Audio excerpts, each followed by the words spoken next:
giving very precise but anti-pointed demo and for Indian voter. And may I request now our distinguished speaker of the day, our Professor Geetika Ranjan, and everybody knows her introduction that she is a professor at the department in NEHU, Shillong. So may I request you, madam.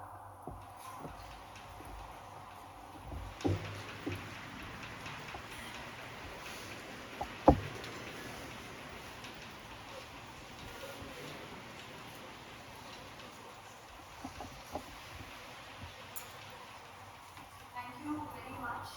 At the outset, I would like to express my gratitude. Professor Geetika Ranjan, Vice Chancellor, Honorable Vice Chancellor of Utkal University, Professor MC Mr. Sanpati, Head of the Department of Anthropology, PG University, children of Professor Mahapatra, Shillong Mahapatra, and Professor Geetika Ranjan, thank you very, very much for giving me this opportunity to be here. And I also express my gratitude to some very senior in the field of anthropology. Professor Mahapatra is here, Professor Mahapatra is here, and Professor Geetika Ranjan, and all of you for taking the trouble to be here. I feel very humble because this is a moment when I will be talking in memory of and relate something about my talk in memory of Professor Mahapatra. And when I talk about him, I see myself as a third generation anthropologist there. Because he has mentored, guided, nurtured such anthropologists whom I look up to, like Professor Bhoksa, Professor Bhoksa, Professor K.K. Mishra, and so many of them sitting here who have had direct relationship with Professor Mahapatra. And of course, then comes somebody from the third generation having the audacity to speak about Professor Mahapatra today. So it's a very, very humbling experience for me, and I am very blessed that I got this opportunity. When I talk, of course, before I go to the main text of my talk, and when I talk about Professor Mahapatra, the kind of labels that have been attributed to him by his disciples, his pupils, a stalwart, a teacher par excellence, a militant anthropologist, an activist, a people's anthropologist. I mean, these are the labels which say everything about the man that he was. And when this morning I was just going through some anthropology platforms where Professor P.C. Joshi, who happened to be the first speaker of the lecture organized in the name of Professor Mahapatra, he was remembering Professor Mahapatra, and all the people from the field of anthropology were remembering Professor Mahapatra today, being his 93rd birthday. And Professor Joshi very correctly pointed out three things in the most simple way, and which I will take forward in this talk of mine. Professor Joshi raised that, Professor Mahapatra, he did an exhaustive plethora of works. We know that, what marvelous researcher he was. And the vast repertoire of his work we are well aware of. And he raised three issues. He said that why do we particularly need to remember Professor Mahapatra? First of all, he stood out as an excellent, builder, institution builder. His efforts to lead people, we all are there to follow, but leaders are very few. So his ability to lead from the front and take the Department of Anthropology as his own baby and make it grow. I had the good fortune of visiting the Department of Anthropology today, and I was sharing this with Dr. Patra, that we should visit each other's department, because unless and until we do that, we do not realize that these departments, set up by stalwarts like Professor Mahapatra and others of this generation, have today become almost heritage sites. So, remembering Professor Mahapatra as an institution builder, and this is a very rare label, very, very rare label. Because as I said that my generation of anthropologists have got things well lying down, well cushioned. But when it came to the early years of 40s and 50s, when anthropology was growing as a discipline and trying its best to find a place somewhere in India, we are still struggling on that front, but then those were even more difficult days for Professor Mahapatra to take the institution to such high levels of, recognition. And I am from Lucknow, so I cannot help but share a shade on this context that मैं अकेला ही चला था जाने पे मंजिल मगर लोग साथ आते गए और कारवां बढ़ता गया. I myself feel that yes, we are all there having this opportunity to be here because of the man that Professor Mahapatra was. And second thing which Professor Joshi reminded us all today was his whole devotion to the concept of development, and particularly the development of the vulnerable, the weak, the marginalized, the sidelined. And of course, this very, very pioneering work where very few anthropologists have stepped into the whole idea of working towards Southeast Asia. So, looking at Professor Mahapatra's work, I took the cue from that word development.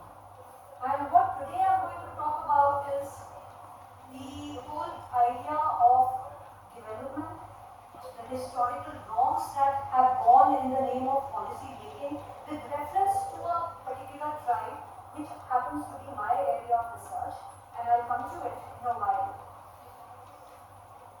Talking about, we are here sitting in India in Odisha, and early anthropologists like Professor Mahapatra, Professor D.N. Mazumdar, Gopal Charan, they were the people who were building up anthropology keeping in mind the Indian scenario. And India is a country of diversity and rich heritage. Diverse ways of life, diverse communities, many languages and dialects. This diversity is our heritage. And with this heritage and diversity also comes challenges. The slogan, Sabka Saath, Sabka Vikas, may be a very conspicuous tagline of the current era, but it has always been subsumed in the idea of welfare state which India is, and this is also found in the intent of the Constitution of India. The spirit of taking everybody together is clearly envisaged in our Constitution, particularly in case of the historically disadvantaged people of India. In the process of alleviating the problems of the marginalized groups in India, there are a plethora of plans and policies. There is no dearth of plans and policies. Talking about vulnerable groups, tribes figure there in a major role. India has a large population of tribes, and amongst these, there are even the more vulnerable, particularly categorized under the label of the PVTG, particularly vulnerable tribal groups, requiring additional intervention for the amelioration of their problems. Today, I shall be talking about the situation of such one PVTG, a particular tribe called Bhoksa. It is a tribe of Uttarakhand, where, as I shared with you, I have been doing my fieldwork. And it's a tribe which comes under PVTG category, and we all know that there are certain parameters which enlist a tribe in that category. I carried out fieldwork in the villages under Ramnagar block of district Kashipur in Uttarakhand. And way back in 1999-2000, as a research scholar, I started doing fieldwork among the Bhoksa. It was called by the term which was then used, the primitive tribal group, PTG. Ever since, I have been going back to my field whenever time and situation permits. And it's been over 20 years of knowing these people. Apart from this change of nomenclature from PTG to PVTG, I don't see much change happening for them. They were declared a PTG in 1982 and continue to be in this category as many other PVTGs. They have got this particular categorization, and you may check me, you may correct me, but I'm not very much aware whether tribe has moved from this category. So does this mean that no remarkable change came in this tribe for better? That would be enough to take this tribe out of this category paper? Well, there can be no straightforward answer as yes or no here. Human existence and way of life is so much layered that nothing but long-term intensive fieldwork can answer adequately and correctly. There is a vast range of literature on the problems of tribes and the schemes meant for them doing the rounds. These talk of surveys, baseline surveys, etc. Quantitative data is afloat given by scholars from government records. Yet, what can truly unearth the crux of the problem is nothing but sincere, dedicated, long-term, intensive fieldwork. Because it is this ethnographic research which is the cornerstone of anthropology. It is the way to understand what makes a people vulnerable and why do they continue to remain vulnerable. Surveys and random short tours to the field, while having their own relevance, merely scratch the surface of the problem. It is only a long-term fieldwork which can see the unseen and hear the unspoken and correctly explain the hits and the misses with respect to plans, programs, and developmental interventions. How much these replicate from paper to practice or deviate from the same, and the reasons for their success and failure can only be understood from that nuanced, long-term, deep-seated fieldwork which has no alternative. In the larger literature on the broad issue of tribal development and what ails and fails it is largely attributed to poor implementation and monitoring of schemes for development coupled with corrupt practices by people in power. This is a general picture which comes forth when we look at the whole scenario of tribal development. That schemes are there, implementation is poor, grassroots corruption is there. This correct yet common argument has led to a resigned acceptance with an air of nothing much can be done about it, getting deeply ingrained among the academicians and among the researchers, because this is the general scenario which emerges. Yes, policies are there, but how are they implemented, whether they are monitored, the whole reality of the grassroots. Now, this approach of giving up does not, however, gel with the ethos of anthropology. Anthropologists go much beyond the general story, and this story requires further unwrapping, further unlayering, and when an anthropologist does that, he gets into the crux of the problem. And many a time, this problem lies with some historical injustices of the past, which have been so fatal that they continue to eclipse the betterment, the welfare, and development of the people even today. And this reminds me of Professor Mahapatra's writings, where he questions development for whom and raises voice against induced development, talking about displaced people and their so-called rehabilitation. Professor Mahapatra himself has stated that when some things go wrong in a major way in history, then it is difficult for the next generation to emerge victorious immediately. It takes time.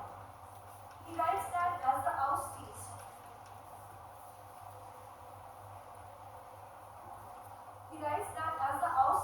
sink into a level of impoverishment from which in the next generation there may not be any prospect of gaining back their former standard of living, not to speak of improving it.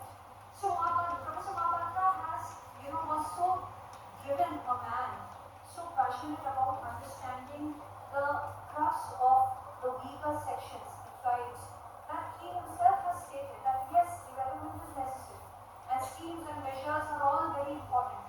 But certain fatal mistakes that happen in history, conspicuously or inconspicuously, they have such a long bearing on a very large time of future that even the best of plans are not able to deliver the goods unless and until these historical grounds are somewhere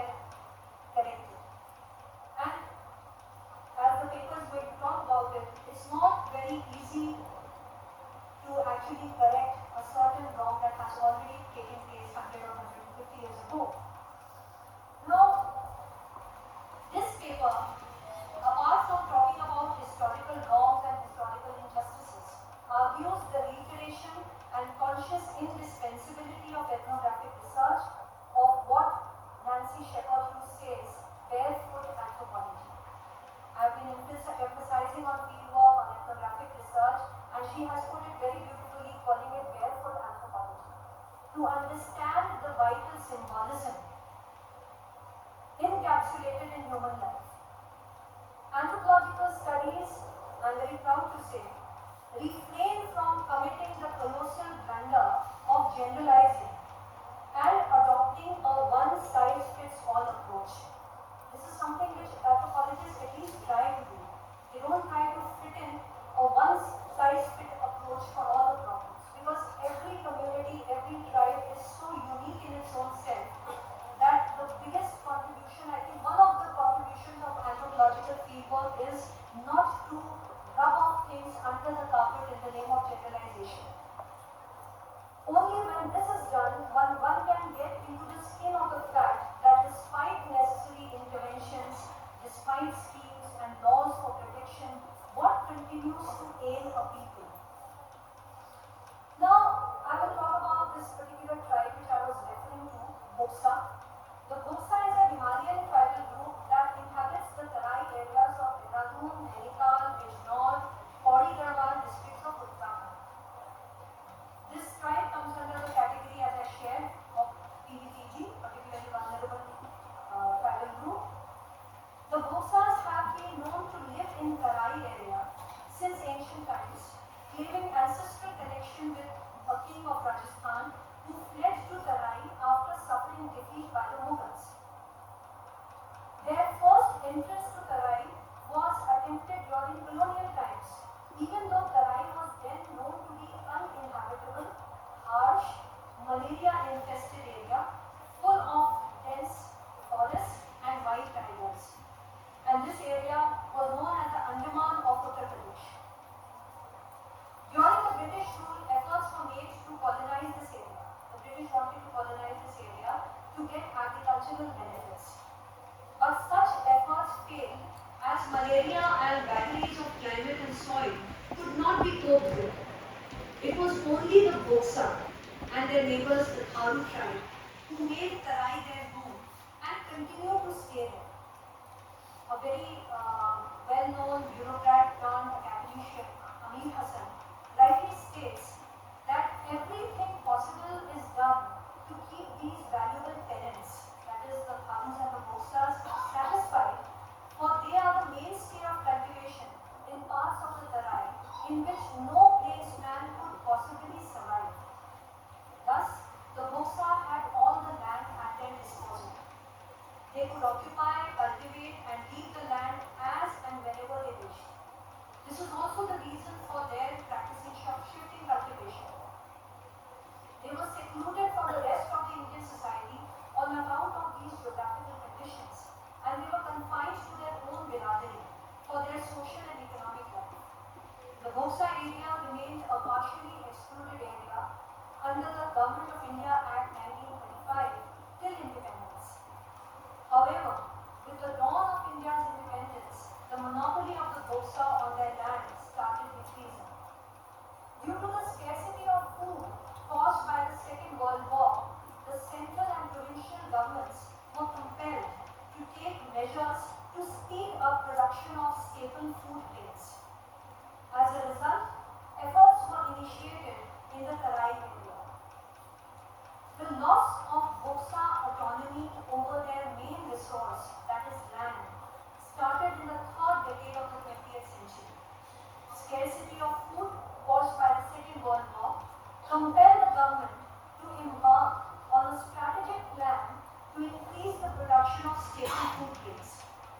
Shifting cultivation done by the Bhoksa and their subsistent practices were of little concern to a government that put national interest before local interest.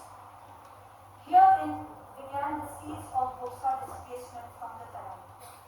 Tarai land was known for its fertility, so the Uttar Pradesh government of that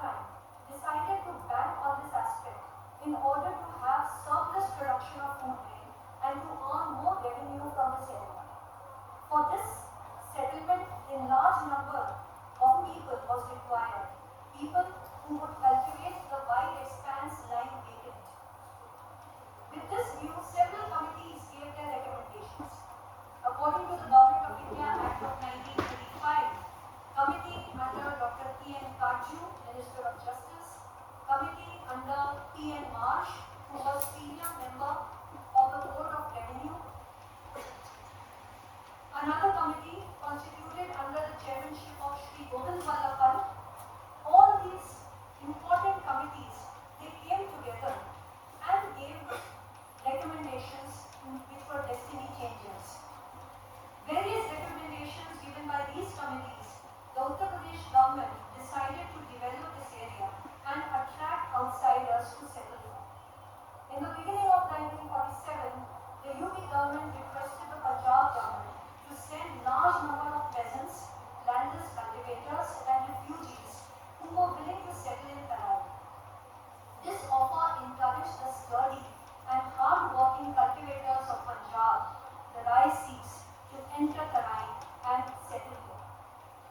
These cultivators were liberally allotted land under the provisions of the UP Tenancy Act 1939. Further, by early 1948, with the help of the World Health Organization, the state government of Uttar Pradesh began clearing the dense jungles in Tarai to build roads, simultaneously aiming to combat malaria, one of the major causes of death in the area. These initiatives encouraged refugees from Pakistan, the Rai Sikhs, to enter this area. Increased settlement by these groups brought about a new interface between them and the Bhoksa that began radically altering the dynamics of the Bhoksa routine lifestyle.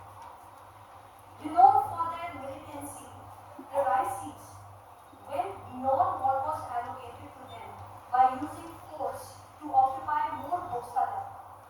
Their aggression enforced a relocation of the Bhoksa to poorly developed villages where the land was generally infertile. While the central government turned a blind eye to this catastrophe, the UP state government willingly formalized the forced acquisition of the Bhoksa land. As pointed out in the integrated Bhoksa Tribal Area Development Project of 1983, I'm quoting from there, it is clear that the policy of state government has all along been to regularize trespass. Even for the chronic trespassers, the maximum punishment which could be thought of was the imposition of a nominal fine. The objective was full defeated in view of easy money flowing in the Tarai area, and it remained a mere wishful thinking that the penalty imposed would prove as a deterrent. Further, the date for regularization of trespass was Rai Sikh entering the Bhoksa land and usurping it. What did the state government do? It regularized this trespass initially, and the cutoff date was given as June 30th, 1964. That okay, by this time, if you have taken away the Bhoksa land, it's okay, we are allowing you, it is regularized. Because you are generating more revenue for the state. But this date was changed again. It was made June 30th, 1966, 2 years, given more time. Okay, if anybody is coming to take over, can still do. So trespass and usurpation of Bhoksa land kept on going with the green signal actually coming from the government. And this I have in my different papers quoted as processual deceit. Usurpation of Bhoksa land by the Rai Sikhs was a key factor in the emergence of Rai Sikhs as the new-found political elites and leaders in Tarai. Alongside their aggressive front was the introduction of alcohol to the Bhoksa as a way of ensuring that their disposition did not give rise to a militant uprising for their basic resource, their land. Once unknown to them, the older generation Bhoksa blamed the Rai Sikhs for using alcohol as a tool in their campaign of dispossession. There are examples abound where Bhoksas were coerced into states of intoxication and made to provide thumbprints agreements that they could not read because of their illiteracy, forcing them to part with their land to their newfound invaders. Money lending has been another common reason for the problem of alienation of the Bhoksa land. In the mundane life of the Bhoksa, the only source of entertainment were the various rituals and festivals around which their life revolved. And Bhoksas spent beyond their means on such life cycle rituals and village fairs. Since banks do not advance loans to anybody for non-productive purposes, the Bhoksa rely upon their Raisi neighbors, who are their adversaries also at the same time, for loans. Moreover, as illiterate people, I will not say illiterate, but yes, where literacy is very, very low, the Bhoksa find the application process through filling in of forms too cumbersome and intimidating. The thumbprint approach with their private lenders was more appealing, but equally insidious in that they often use their land as collateral to borrow money. Widespread inability to repay these loans has led to rapid dispossession of their land. Bhoksa have been victims of processual deceit, first at the hands of the government and its policies, and then at the hands of the land usurpers. Cases of their addiction to alcohol and becoming victims of fraudulent deeds are corroborated both from related literature and from the narratives from the field. Today, a large number of Bhoksa are living as landless laborers on the land they once owned and ruled over. Today we see that economic strength translates into a source of political strength when success gives rise to the kind of influence that the Raisiks currently demonstrate. They are dominant in the Gram Panchayats and call the shots. That is the scenario going on as of now. This is largely the aftermath of the model of democratic decentralization envisaged in the Panchayati Raj system, which came in to empower at the local level, encouraging people's participation for their own development. A problem that is well recognized in the literature on decentralization is that it has simply empowered the local elites to capture a larger share of public resources, often at the expense of the poor. The problem of local elite capture has been well written about. It draws attention towards a major danger of devolving authority, empowerment of local elites, and further marginalization of the already vulnerable. Various works on decentralization bring forth the picture that this has failed to prevent the local elites from controlling the panchayat. So this is a picture which I was wanting to share with you. And now, if I look at what is the intent of this paper which I am presenting, I mean, I can go and on with how things are moving in Tarai and what is the behavioral situation of the Bhoksa. But given the time constraint, I will come basically to the main intent of this paper. And India is a welfare state, focusing primarily on the marginalized, vulnerable, the disempowered. Today, the scenario about the Bhoksa which I have presented, I'm talking about a scheduled tribe. I'm talking about a particularly vulnerable tribal group.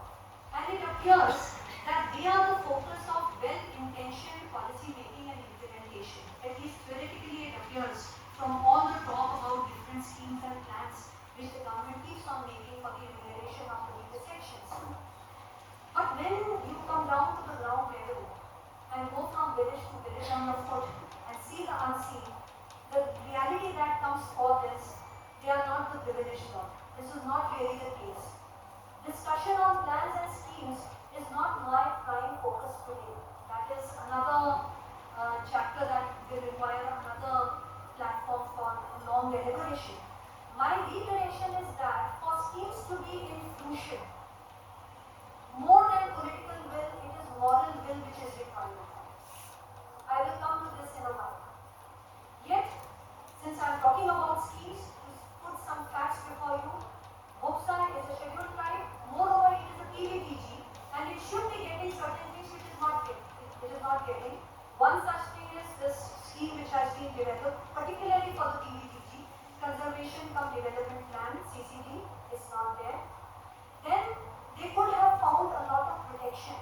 if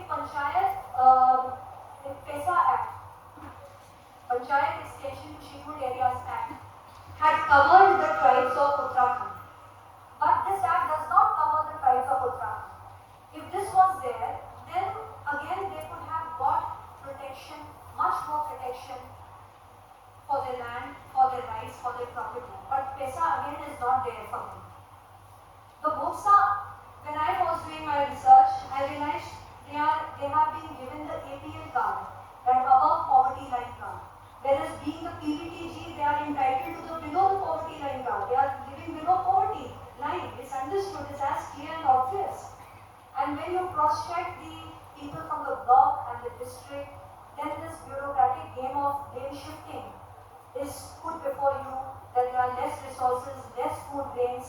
If a holder is a BPL card holder, he will be given more food grains than compared to an APL. No excuse actually justifying as to why a community which is down in poverty, does not have its own land, working as landless laborers, doing random jobs here and there, should be given an APL card, above poverty line card.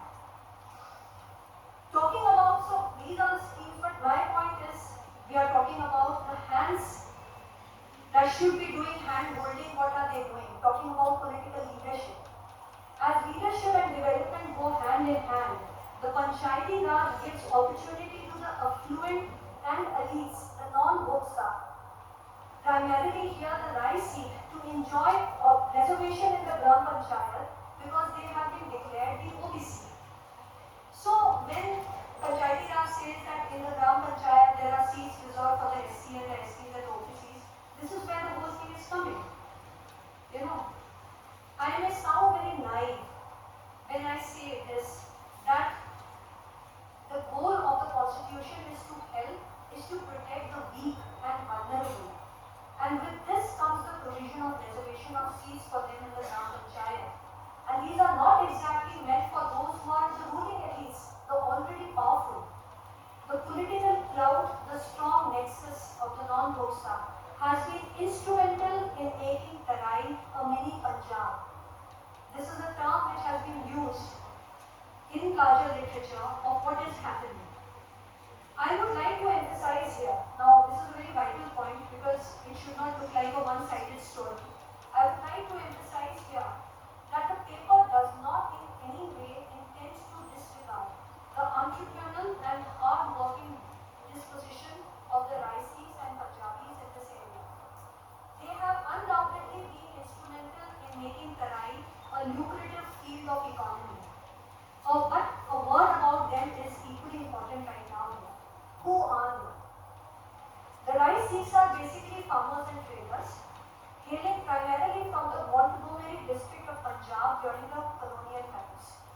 Partition of India reduced them to the state of refugees, and despite being expert cultivators, poor irrigation facilities made them engage in criminal activities such as distillation of liquor, cattle lifting, dacoity and murder, and they were notified as a criminal tribe by the colonial regime.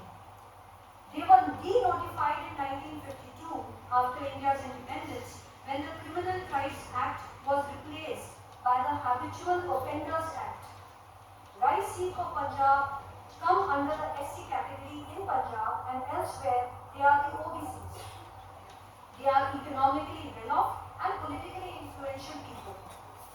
Going back in history, in the 1930s, 40s and 50s, these people kept entering the Tarai for greener pastures, only at the invitation of the UP government, which invited them to settle in Tarai and gave a silent consent when they trespassed on Bhoksa land and usurped it.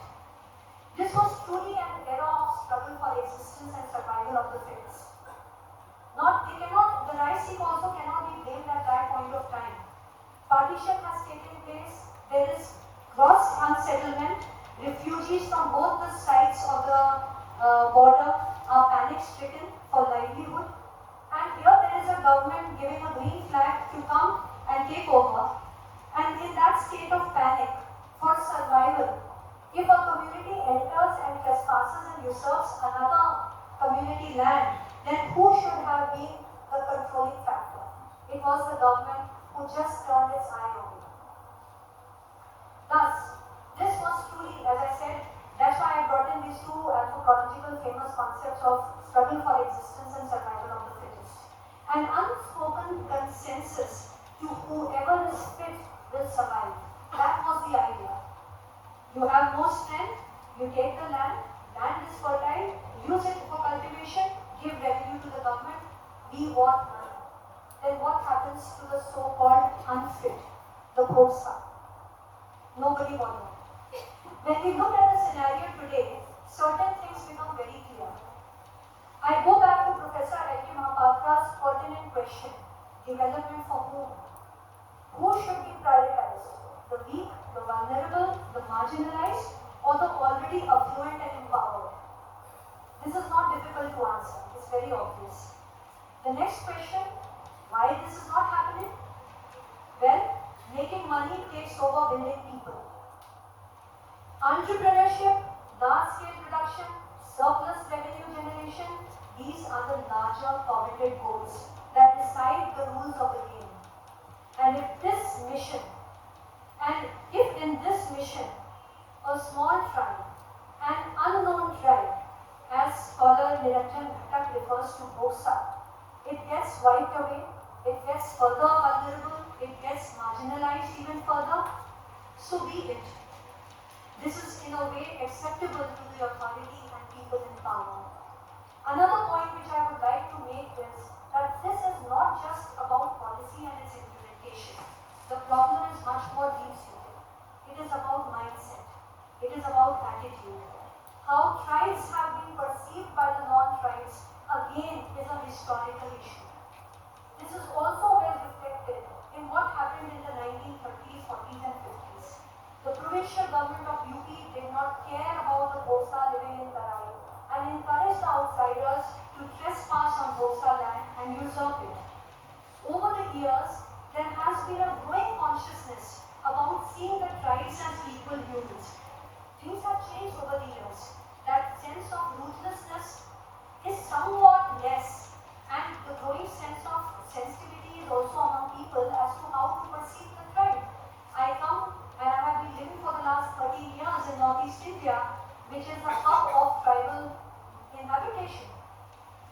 So I know things from very close quarters. The Supreme Court of India has also tried its level best to sensitize us, the larger Indians, as to how to perceive the tribes.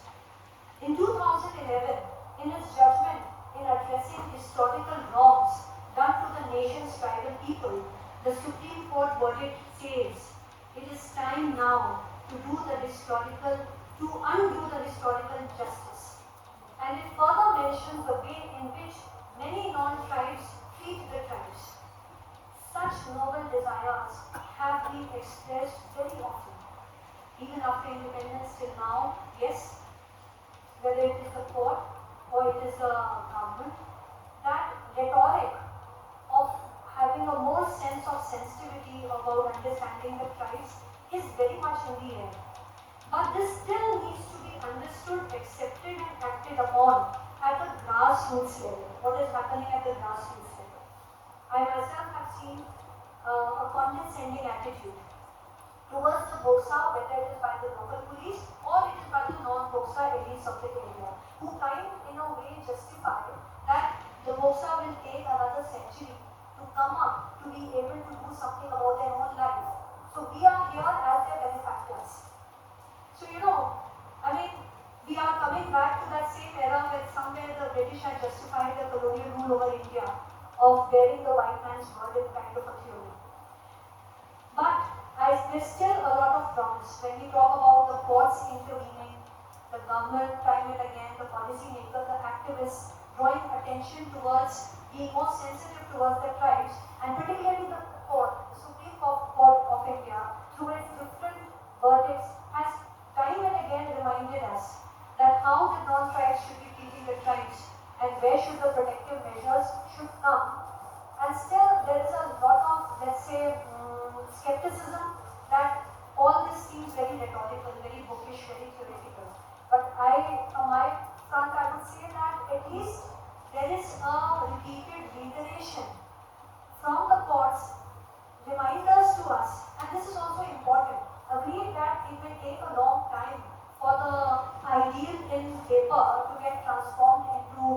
the real way in the practice. But at least this reminder is important. We cannot be so negative and throw away the baby with the bathwater. And as stated earlier, schemes for welfare, they are very essential. However, they are short-term parameters to truly actualize development. The state and non-state actors need to actually take a longer route. And what is that route? Be sensitive themselves and to sensitize the people at the grassroots level, at the ground level. This is the long-run approach. You may send the best of schemes for the amelioration of a community like a Bhoksa, which is lost in the crowd there. But unless and until the immediate environment is sensitized about who they are and how much they need these schemes, schemes in themselves are not going to give the result. There is a need for moral sensitization. And this comes to that anthropological contribution to the whole idea of morality, which people are very hesitant to talk about today because we tend to argue that there are many ways of looking at something, and when we start talking in moral terms, we are somewhere labeled as over-idealistic and theoretical. But that's not true. Anthropologists have been long trusted champions of the voices of the vulnerable, such as the tribes, and have always been very vocal in raising their voice. Empathy, sensitivity, and the need to speak out is the motivating factor for many anthropologists.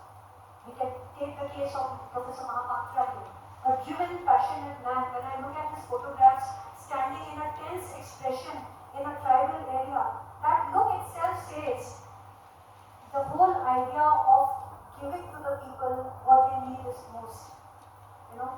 So Sherry Ortner, a very well-known anthropologist, writes, an ethnographer's stance is that of intellectual and moral positionality. When we do field work for years, 1 year, 2 years, we are toiling in the field, of course for our own research. Somebody is going to get a PhD out of it, and somebody is going to print a book out of it, somebody is going to take out papers out of it. But then what are we giving to the people who are giving us all this? So when an anthropologist is there doing field work, and why do people like Professor Mahapatra become driven? Because it's a human-to-human connect. When you come down to the grassroots level and understand the plight of the people, which you cannot understand sitting away in an air-conditioned room at Delhi, then you naturally become, an activist or an anthropologist. So Hughes, she writes that Sherry Ortner writes that an ethnographer's stance is that of an intellectual, and it is a position of moral responsibility. Nancy Shepherd Hughes puts it categorically. She writes, if we cannot begin to think about social institutions and practices in moral or ethical terms, then anthropology strikes me as quite weak and useless. And I conclude here with what Michelle Rolfe-Tollett writes, because anthropologists are very optimistic people, very hopeful. We need to fall back on the moral optimism that has been anthropology's greatest yet underscored appeal. So, as students of anthropology, if we are really doing anthropology with a sense of, doing something for the people we are studying, then we need to go with 3 A's: to ask, advise, and act. And if we are even trying to do that, then somewhere we are justifying our salary position.